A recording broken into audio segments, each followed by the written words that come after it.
Art guys, मैं आज आप लोगों को ये चैप्टर पढ़ाऊंगी अमीन्स का। और मैं आपको ये भी सिखाऊंगी कि आपको चैप्टर पढ़ना कैसे, मतलब कोई भी चैप्टर, बायो का, केमिस्ट्री का, कैसे एक चैप्टर को समझते हैं। ये ऑर्गेनिक का चैप्टर रहेगा, तो फिर मैं आपको थोड़ा अच्छे से क्लियर करके समझाऊंगी कि ये चैप्टर आपको समझ में आ जाए और इसके क्वेश्चंस भी होने लगे। ओके, सो लेट्स स्टार्ट करते हैं।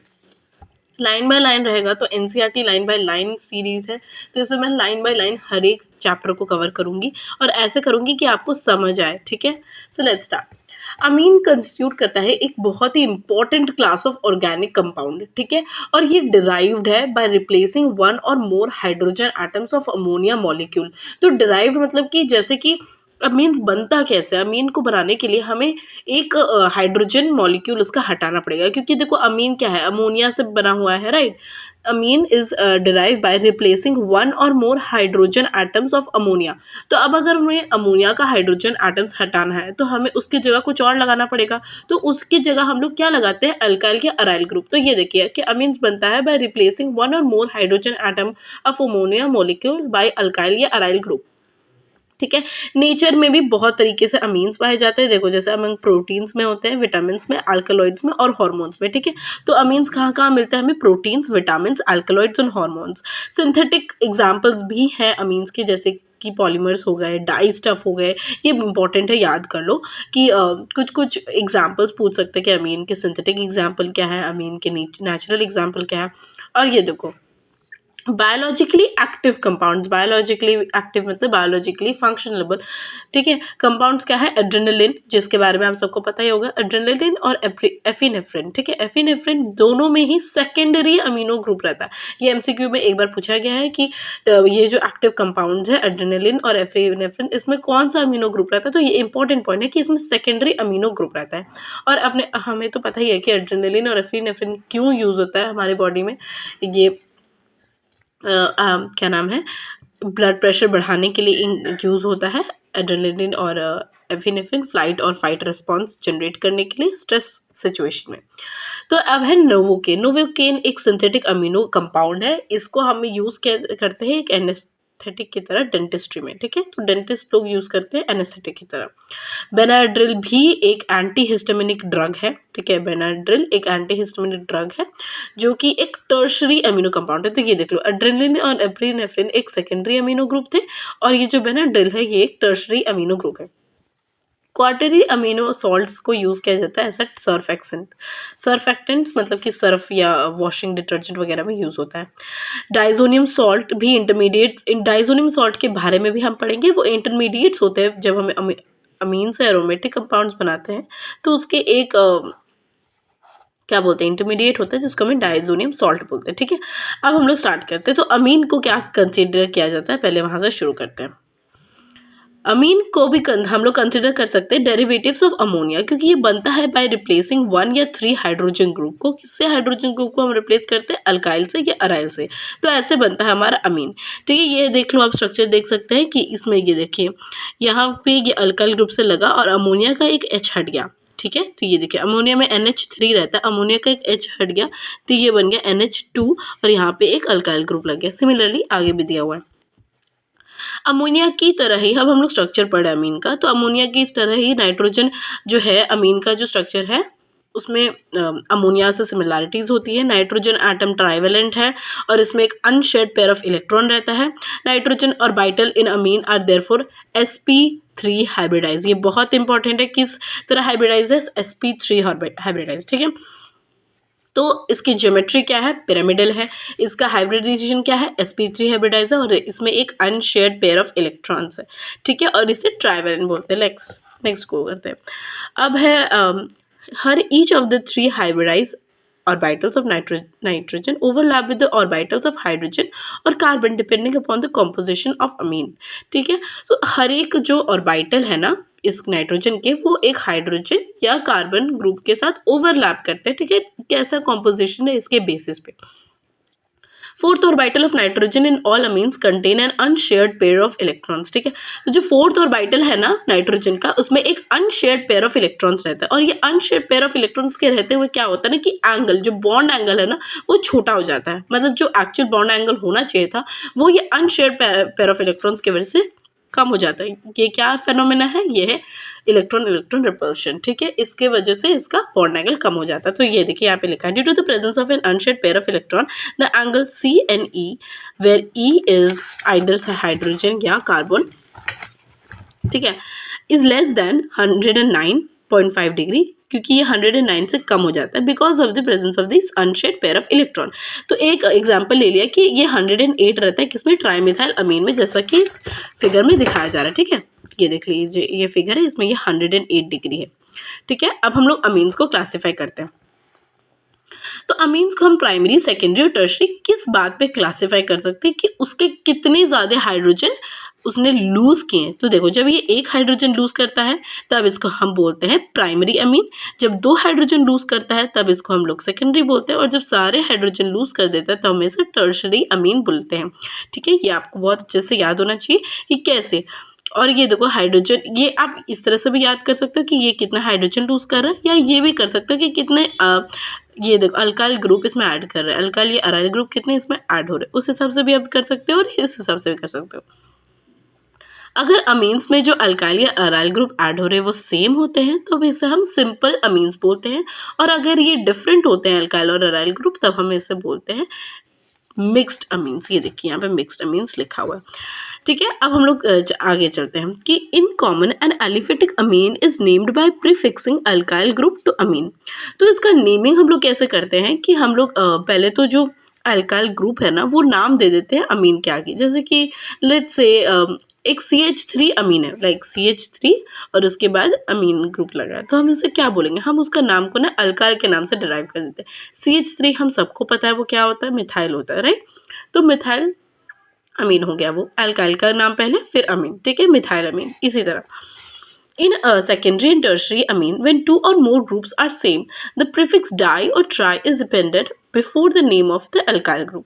तो जब सेकेंडरी और टर्शरी अमीन में ये दो या दो ग्रुप दोनों सेम होते हैं, जब दोनों सेम होते हैं, ये याद रखना, जब जैसे कि ये दोनों ग्रुप है ना, ये अगर सेम हो गए तो इसमें हम लोग डाई या ट्राई प्रेफिक्स का यूज करते हैं, ठीक है। IUPAC name of amines are named as alkanamines, ठीक है। तो जैसे प्रोपाइल अमीन है तो उसको प्रोपाइल नहीं बोलेंगे, IUPAC नेम के अनुसार उसको बोलेंगे प्रोपान अमीन, ठीक है। ये आपको एक एग्जांपल से समझ आ गया, बस यहाँ पे यही लिखा है, ये पूरा चीज़ लिखा है। और एक ये देख लो, जैसे कि यहाँ पे एक और पॉइंट है वो मैं समझा देती हूँ कि अगर more than one amino group, अगर एक से ज़्यादा अमीन ग्रुप प्रेजेंट हुए तो हम क्या करेंगे? अगर एक से ज़्यादा अमीन ग्रुप प्रेजेंट हुए डिफरेंट पोजीशन पे, देखो जैसे इसका एग्जांपल देख लो, यहाँ पे 2 अलग अलग पोजीशन पे 2 अलग अलग अमीन ग्रुप प्रेजेंट है, राइट। तो हम लोग क्या करेंगे कि their positions are specified by giving numbers, हम उन्हें नंबर दे देंगे, ठीक है। डाई ट्राई तो देंगे ही, साथ में हम उन्हें नंबर भी दे देंगे। क्या नंबर देंगे हम? देखो अमीनो ग्रुप और सुटेबल, देखो जैसे इसमें 2 ठो, देखो डाई ट्राई कब देते हैं और नंबर कब देते हैं, ये पहले आप लोग कॉन्सेप्ट क्लियर कर लो कि जब उसमें एक से ज़्यादा, जैसे 2 कार्बन लगे हुए हैं, ठीक है, इसके लिए हम लोग डाई ट्राई, जितने नंबर ऑफ कार्बन ग्रुप लगे हुए हैं, अल्काइल ग्रुप लगे हुए हैं, उसके हम लोग देंगे डाई और ट्राई। अगर एक से ज़्यादा अमीनो ग्रुप लगे हुए हैं तो उसके लिए हम लोग नंबर दे देंगे। समझ में आ गया, ठीक है। अब आगे बढ़ते हैं। अराइल अमीन्स में, in aryl amines NH2 group is directly connected attach to the benzene ring, ठीक है। तो अराइल अमीन्स में क्या होता है कि NH2 group directly benzene ring से अटैच होता है। तो इसको हम लोग देख लो, यहाँ पे C6H5NH2 सिंपलेस्ट एग्जाम्पल ऑफ अमीन है, ठीक है। कॉमन सिस्टम में हम देखो, जब भी हमें पता है कि बेंजीन के ऊपर जब NH ग्रुप लगा रहता है तो हम उसे एनालिन बोलते हैं, ये सभी को पता है, राइट। और अगर नहीं पता तो इसको हाईलाइट कर लेना ज़रूर से। कैसे हाईलाइट करेंगे? तो मैं बताती हूँ कैसे हाईलाइट करेंगे। ऑब्वियसली सबको हाईलाइट करना आता ही है, but still NH2 group is okay. NH2 group is directly attached to benzene. C6H5 is the simplest example of aryl amine. इसको हम लोग एनालिन भी बोलते हैं, ओके। ये IUPAC नेम भी एक्सेप्टेड है, ठीक है। नाउ अराइल अमीन्स में हम लोग क्या करते हैं कि सफिक्स ई ऑफ अरीन को रिप्लेस कर देते हैं और अमीन लग देते हैं, जैसे कि बेंजीन। बेंजीन में क्या, बेंजीन की स्पेलिंग क्या होता है?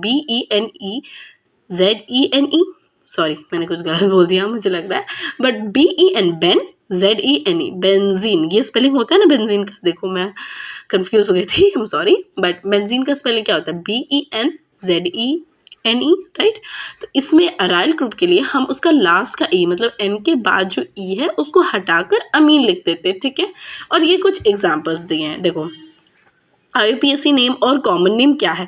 IUPAC नेम तो वही इथाइल होगा, जैसे मैंने आपको अब भी राइट नाउ बोला था कि जैसे प्रोपाइल अमीन है तो प्रोपाइल अमीन जो है ना उसका कॉमन नेम हो गया, और IUPAC नेम क्या होगा, प्रोपान अमीन, ठीक है। ये देखो प्रोपान अमीन, ठीक है। और ये आप लोग को पता ही है कि जब सेकेंडरी पोजीशन पे रहती है अमीन तो इसे हम आइसोप्रोपाइल अमीन बोलते हैं, राइट।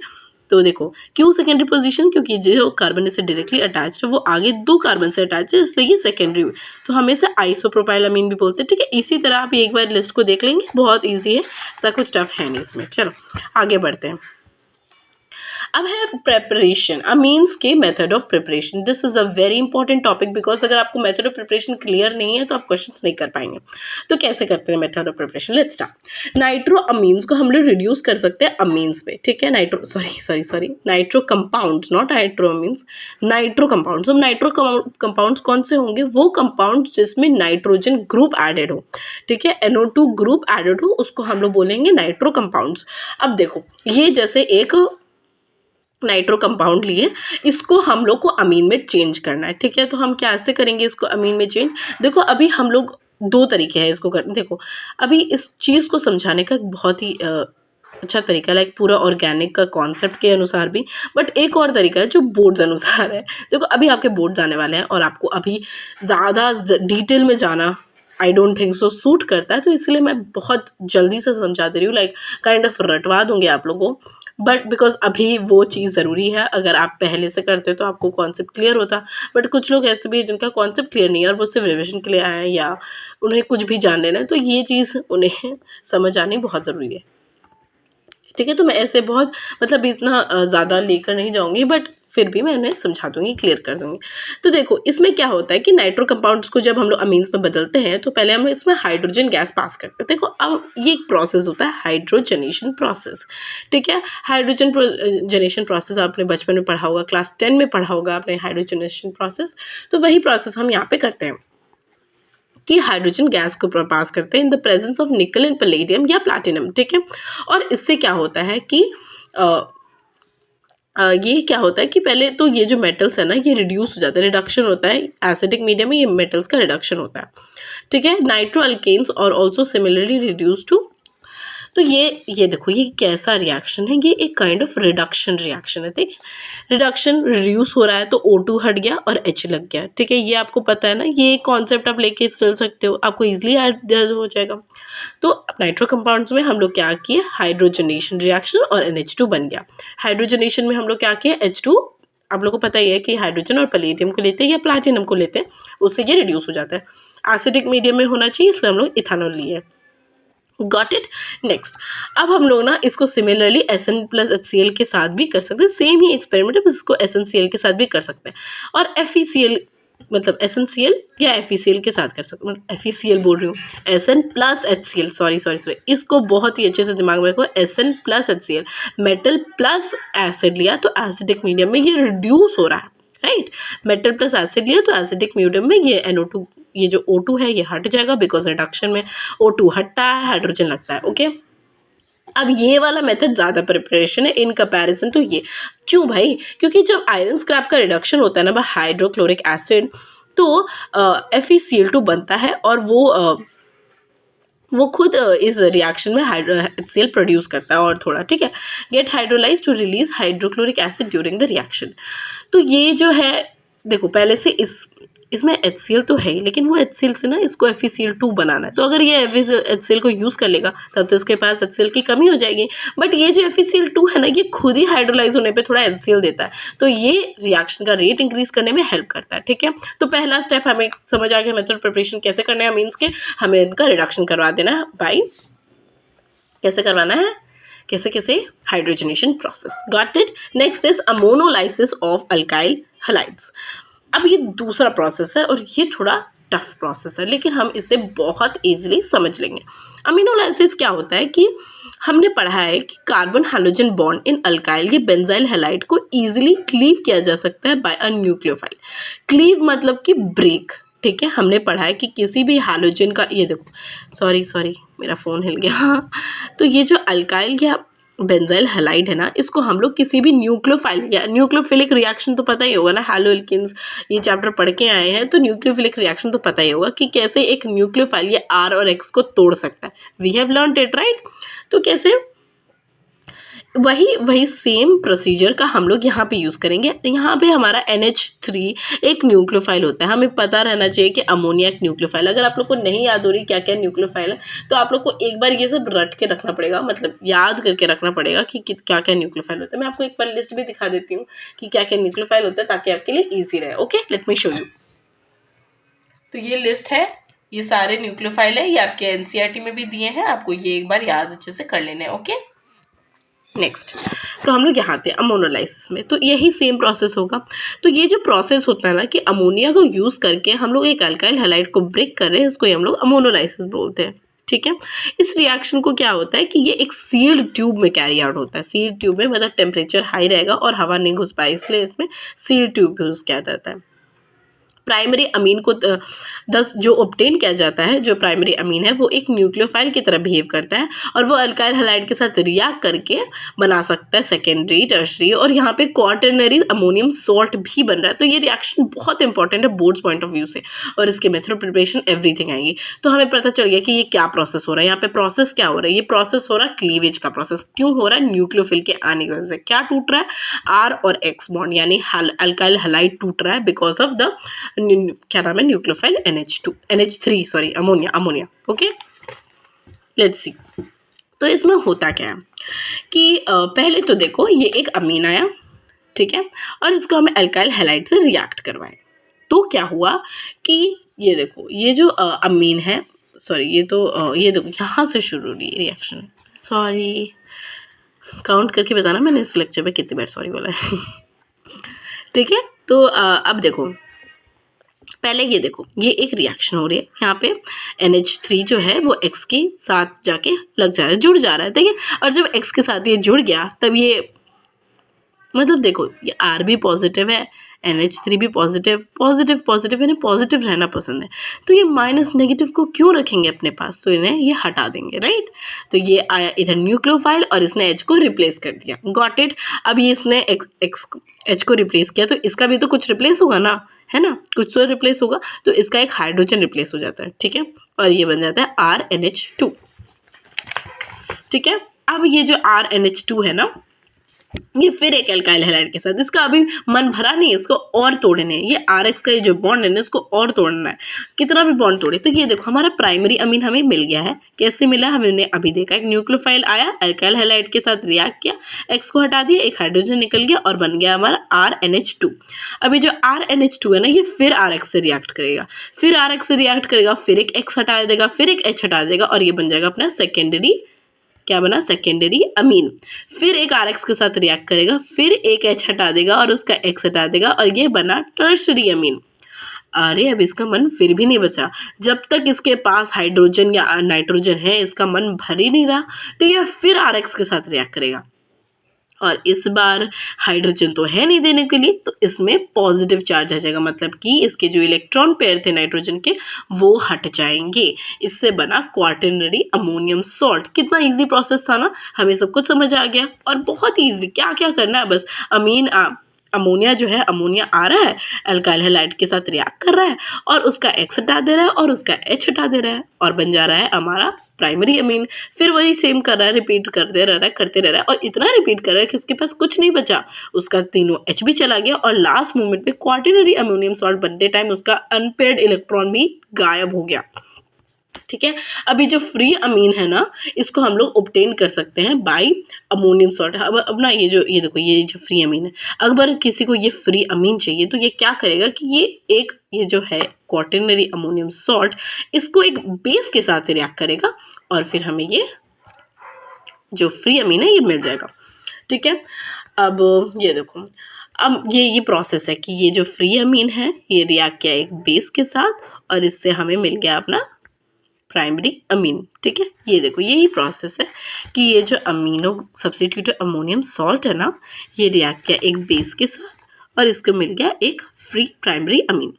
अब मोनोलाइसिस का एक बहुत बड़ा डिसएडवांटेज भी है कि क्या कि प्राइमरी, सेकेंडरी और टर्शरी अमीन्स के साथ एक क्वार्टेनरी सॉल्ट भी आता है, ये मिक्सचर बन जाता है। ठीक है, तो मिक्सचर, अब तुम किसी चीज़ का मिक्सचर ऑब्टेन करो तो तुम्हारे लिए एक डिसएडवांटेज ही है ना कि मोनोलाइसिस का डिसएडवांटेज है कि ये यील्ड करता है mixture of primary, secondary, tertiary और क्वार्टेनरी। अगर तुमको सिर्फ प्राइमरी अमीन चाहिए तो तुम नहीं ले सकते। ठीक है, however primary amine is obtained as a major product by taking large excess of ammonia. तो तुम जैसे एक साथ सब कुछ नहीं ले सकते। ठीक है, मतलब देखो इसमें चारों का मिक्सचर है, प्राइमरी, सेकेंडरी, टर्शरी और क्वार्टेनरी, सबका मिक्सचर है। हाँ ठीक है, तो ये सब इसके मिक्सचर है, लाइक चारों के मिक्सचर मिल रहे हैं, प्राइमरी, सेकेंडरी, टर्शरी और क्वार्टेनरी। तो अगर किसी को सिर्फ प्राइमरी अमीन चाहिए तो वो इस मोनोलाइसिस से नहीं निकाल सकता, उसको अगर कोई एक टाइप का अमीन चाहिए तो वो नहीं निकाल सकता। ठीक है, बट इसमें जो प्राइमरी अमीन है इसके सबसे ज़्यादा मेजर प्रोडक्ट रहता है, मतलब इसका यील्ड सबसे ज़्यादा होता है। उसका कॉज क्या है? अमोनिया। रिएक्टिविटी देख लो कि ये कौन कौन सा अल्काइल हैलाइड के साथ सबसे ज़्यादा अच्छे से रिएक्ट करता है। आई सबसे ज़्यादा, फिर Br, फिर Cl। तो हमें साइज के हिसाब से देखना है, आई का साइज सबसे ज़्यादा रहता है, फिर Br, फिर Cl, उस हिसाब से अल्काइल हैलाइड्स की रिएक्टिविटी है। अब हम लोग तीसरा प्रोसेस कर रहे हैं। पहला प्रोसेस क्या था? पहला प्रोसेस? Nitro compounds. दूसरा प्रोसेस था अमोनोलाइसिस। तीसरा प्रोसेस है रिडक्शन ऑफ नाइट्राइल्स। तो रिडक्शन ऑफ नाइट्राइल्स में क्या होता है? Nitriles on reduction with lithium aluminium hydride और catalytic hydrogenation produce primary amines. तो ये जो नाइट्राइल्स है ना, जब ये लिथियम अल्यूमिनियम हाइड्राइड या कैटालिटिक हाइड्रोजनेस प्रोसेस करते हैं तो ये प्राइमरी अमीन्स निकलते हैं। कौन है नाइट्राइल? नाइट्राइल क्या होते हैं भाई? देखो, अगर तुम्हें भी नहीं पता तो कोई बात नहीं, मुझे भी नहीं पता था एक टाइम पे, मतलब जब मैं 12 का स्टार्ट कर रही थी तो ये है RCN। साइनाइड जो होता है ना, इसको ही हम लोग नाइट्राइल बोलते हैं। ठीक है, जब नाइट्राइल कब बोलते हैं? जब किसके साथ एक अल्काइल ग्रुप लग जाता है। तो अल्काइल ग्रुप जब साइनाइड के साथ रख जाता है तो हम इसको क्या बोलते हैं? नाइट्राइल बोलते हैं। तो ये जब नाइट्राइल है ना, ये रिएक्ट करता है किसके साथ? Lithium aluminium hydride. हाँ, तो हम ये बोल रहे थे कि नाइट्राइल्स जो हैं, नाइट्राइल्स क्या हैं? नाइट्राइल है जब साइनाइड ग्रुप किसी अल्काइल के ऊपर जुड़ जाता है तो उसे हम नाइट्राइल बोलते हैं। तो नाइट्राइल का रिडक्शन होता है कब? जब वो लिथियम एल्यूमिनियम हाइड्राइड के साथ रिएक्ट करता है। ठीक है, और ये जो रिडक्शन होता है ना, इसको हम लोग कैटालिटिक हाइड्रोजनेशन बोलते हैं। हमने एक हाइड्रोजनेशन पढ़ा था जिसमें निकल, पैलेडियम और इथानॉल यूज़ किए थे, राइट, हाइड्रोजन के साथ। इस बार ये कैटालिटिक हाइड्रोजनेशन है और इसमें सिर्फ प्राइमरी अमीन्स प्रोड्यूस होते हैं। ठीक है, ये एक इम्पॉर्टेंट पॉइंट है कि ये जो नाइट्राइल वाला है, इससे हम लोग सिर्फ प्राइमरी अमीन्स प्रोड्यूस कर सकते हैं। ठीक है, तो नाइट्राइल्स जब रिडक्शन होता है लिथियम एल्यूमिनियम हाइड्राइड यानी LiAlH4 को, तब इसमें कैटालिटिक हाइड्रोजनेशन होता है और प्राइमरी अमीन्स प्रोड्यूस करते हैं। ये reaction is used for ascent of amine series. शुरुआत करने के लिए, अमीन सीरीज की शुरुआत करने के लिए, प्रिपरेशन करने के लिए उस अमीन्स का जिसमें एक कार्बन एटम हो एज अ स्टार्टिंग अमीन। ठीक है, कार्बन की सीरीज, ये जो अमीन की सीरीज है ना, इसको शुरू करने के लिए ये रिएक्शन होता है। ठीक है, तो ये देख लो क्या है, RCN में निकल बाय हाइड्रोजन लगा और ये नीचे है अल्कोहल प्लस अमेलगम है सोडियम और मर्करी का, तो इससे बना ये हमारा अमीन। ठीक है, ये कौन सा अमीन है? प्राइमरी अमीन है। ठीक है, क्योंकि डायरेक्टली कितने कार्बन लगे? एक। रिडक्शन ऑफ अमाइड, हमें पता है अमाइड क्या होता है। What is amide? अमाइड होता है जब जो अल्काइल है, अल्काइल के साथ एक कार्बन ग्रुप लगता है जिसमें डबल बॉन्ड में ऑक्सीजन है और NH2 ग्रुप लगता है। ठीक है, इसको हम लोग बोलते हैं अमाइड। तो अमाइड जब रिएक्ट करता है यही लिथियम एल्यूमिनियम हाइड्राइड के साथ, तो भी ये अमीन प्रोड्यूस करता है। ठीक है, ये भी एक एग्जाम्पल थी एक मेथड ऑफ प्रिपरेशन की। ठीक है, तो ये अभी तक हम 4 मेथड ऑफ प्रिपरेशन पढ़े और हमें चारों के चारों बहुत अच्छे से क्लियर हो गए। अब है एक बहुत ही इम्पॉर्टेंट नेम रिएक्शन। इस चैप्टर में सिर्फ 2 नेम रिएक्शन है और ये है ये दोनों। आपको इतना कॉम्प्लेक्स फिगर देख के अगर थोड़ा सा भी डर लग रहा होगा ना, तो बिल्कुल चिल हो जाइए, बिकॉज ये बहुत ही ईजी रिएक्शन है। ठीक है, इसको ये जो रिएक्शन है ना, इसको एक गैब्रियल आयन के साइंटिस्ट ने दिया था। और हमें तो पता ही है कि जब कोई साइंटिस्ट कोई रिएक्शन को नाम देते हैं तो वो रिएक्शन को नाम उनका साइंटिस्ट का ही मिल जाता है। इसलिए इस रिएक्शन का नाम है गैब्रियल बेंथामाइड सिंथेसाइज। ये एक इम्पॉर्टेंट नेम रिएक्शन है जो आपको बोर्ड में डायरेक्टली पूछा जा सकता है। तो Gabriel synthesis is use for, ये भी प्राइमरी अमीन्स के लिए यूज होती है, ठीक है। इसमें क्या होता है ना कि जब पैथिलमाइड है, पैथिलमाइड होता क्या है, ये देखो बेंजीन पे डायरेक्टली कनेक्टेड है दो ग्रुप, ये क्या है, दो सी डबल बॉन्डेड ओ वाले ग्रुप कनेक्टेड है और एक है NH ग्रुप, ठीक है। तो ये एक पैथिलमाइड है, ये जो है ना, तुम ये नेम रिएक्शन दिन में एक बार, मतलब तुम्हारे पास एक फॉर्मूला शीट होनी चाहिए जिसमें तुम सारे ऑर्गेनिक के नेम रिएक्शन लिखो। तो ये रिएक्शन याद से लिख लेना और तुम 2-4 बार स्ट्रक्चर बनाओगे ना तो बहुत ही ईजी है। तो ये जब पैथिलमाइड रिएक्ट करता है पोटेशियम हाइड्रोक्साइड के साथ, तो बनाता क्या है, देखो पोटेशियम हाइड्रोक्साइड में क्या है, फिर क्या है, ये न्यूक्लियोफाइल है ना, क्या है, OH एक न्यूक्लियोफाइल है। तो क्या होगा इसमें कि देखो ये जो H है ये हट जाएगा और लग जाएगा ये K, ठीक है। पोटेशियम लग जाएगा और हाइड्रोजन हट जाएगा। अब देखो यहाँ पे भी एक H है, यहाँ पे भी एक H है और एक O है, तो क्या बना, पानी, राइट, पानी निकलता है इस प्रोसेस में, ठीक है। तो ये देखो जब ट्रीटमेंट करते हैं हम लोग इथानोलिक पोटेशियम के साथ, तो ये पोटेशियम सॉल्ट फॉर्म करता है which on heating with alkyl halide form by alkyne. अच्छा, हम आगे का प्रोसेस पढ़ दिए गलती से। तो इसमें हो क्या रहा है, कि देखो बहुत अच्छे से समझो क्योंकि ये एक बहुत ही इंपॉर्टेंट रिएक्शन है। हम लोग ने लिया पैथिलमाइड, इसके स्ट्रक्चर को तुम 2-4 बनाओगे आराम से याद हो जाएगा। और ये जो H है ना, इसका रिप्लेस हो गया जब हम लोगों ने पोटेशियम हाइड्रोक्साइड डाला, तो K लग गया और ये HO H2O निकल गया, ठीक है। अब ये ऐसा स्ट्रक्चर बन गया। अब ये जो है ना, इसको हम लोग जब रिएक्ट करते हैं एक अल्काइल हैलाइड के साथ, तो क्या होता है कि एक हाइड्रोलाइसिस होता है, ठीक है। इसमें क्या होता है देखो, फिर ये देखो ये K लगा था तो ये इस बार K हट जाएगा और R लग जाएगा, ठीक है।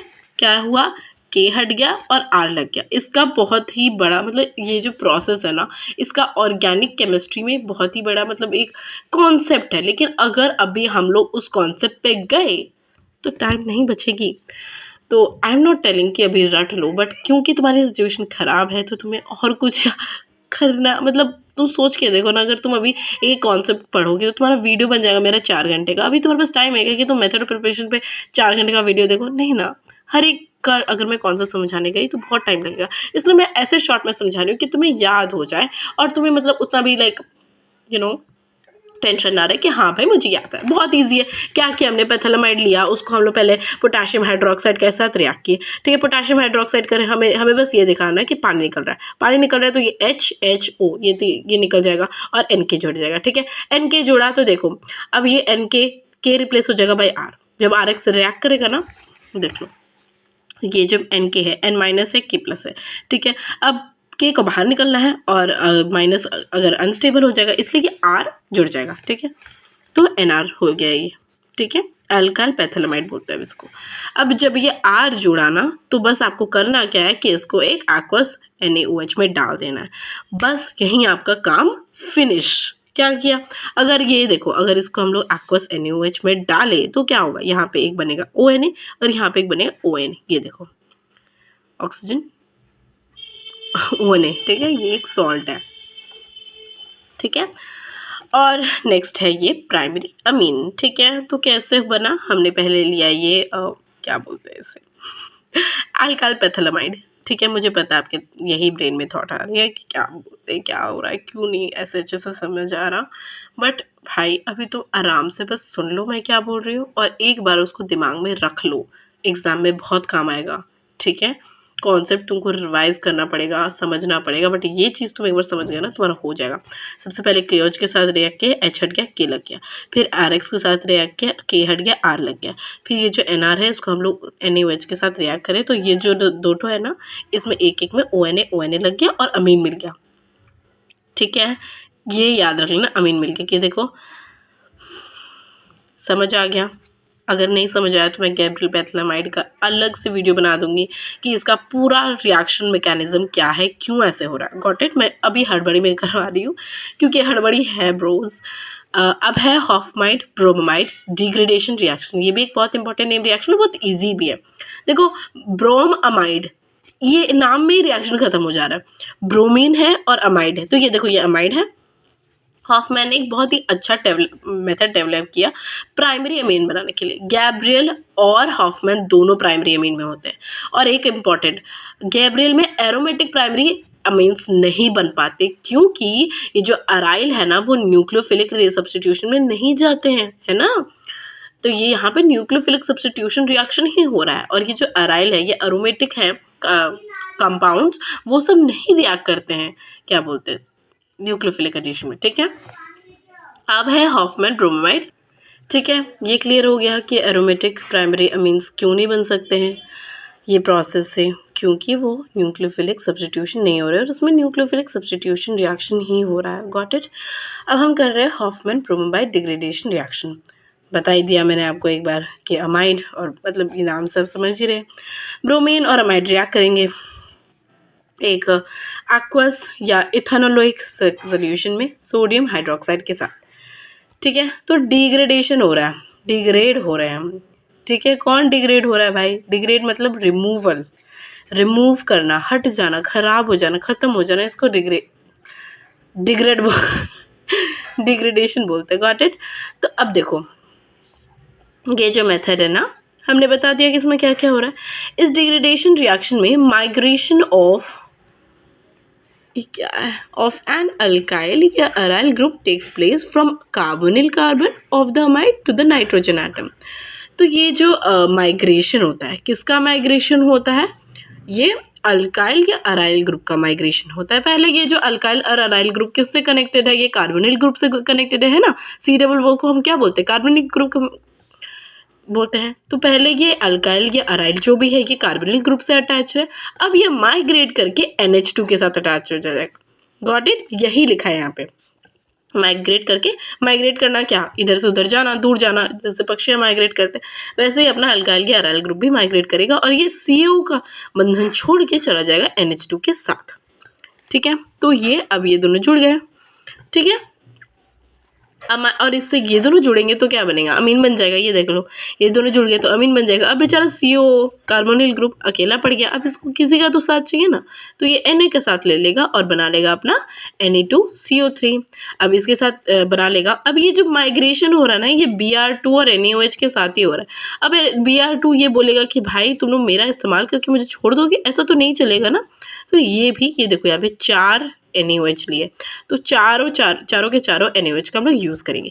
ये RnH2 अपना सेटल हो गया। ठीक है, अब ये जो COO है, तो ये देखो पहला हम लोग एक Na लेंगे, Na2CO3 बना लेंगे। Na2CO3 बन गया, 2 Na हमारा यूज़ हो गया और ये देखो CO2 भी यूज़ हो गया। Got it. अब हम लोग क्या करेंगे, हमारे पास बचा क्या? Br बचा और 2 Na बचा, तो और H2O तो बचा ही है, वो तो है ही। तो बन जाएगा हमारा NaBr और बन जाएगा हमारा H2O। Got it. अगर आपको ये सेशन पसंद आया, जो कि मैंने बहुत ही कयोटिक तरीके से बनाया, बट अगर मतलब आपको बहुत अच्छे से समझ आ जाएगा भाई, आपको बोर्ड्स के लिए अगर किसी भी चैप्टर का मेथड ऑफ प्रिपरेशन नहीं समझ आ रहा है तो मैं समझा दूंगी, इतना ईजी है ये।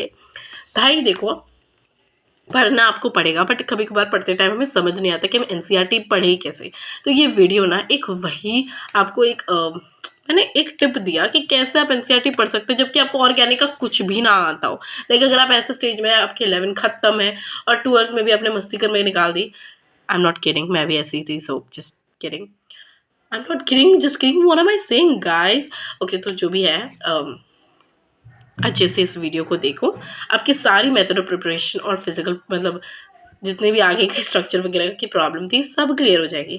और अगर आपको चाहिए कि मैं फिजिकल प्रॉपर्टीज़, केमिकल प्रॉपर्टीज़ पे ऐसे ही शॉर्ट वीडियोस डालूं तो प्लीज़ लाइक करो, कमेंट करो और सब्सक्राइब करो, ताकि मेरे को मोटिवेशन मिले कि हाँ भाई मेरे वीडियो से किसी को तो कुछ समझ आ रहा है, तो मैं करती रहूँगी। Okay, and if you like this video please like, share and subscribe. Have fun guys and have great marks in board exam. I literally wish all of you have like the best scores in the board exam, no matter you are a starting right now or a person who have like studied the whole entire year.